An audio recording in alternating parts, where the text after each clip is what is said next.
Hello everyone, how to Tuts back with another new video, and in this video I'll guide you how to reduce your image size on online. So you can go here and type the word resize pixel, then you can get here this one. So you can say resize pixel, so simply click on the upload image, and you have to choose the image, which image you're going to. So I'm just going to this one.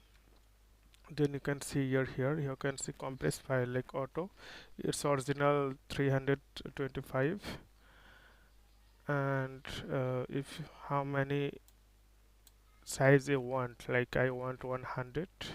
So click on the, you can see it here, the data, then click the compress. So it's 90%, 90 KB, you can see it. So click here the right bottom corner, go to download and click again download image. So you can see it's 19 now. So this way you can reduce your image size. So friend, today's normal, see you in the next video.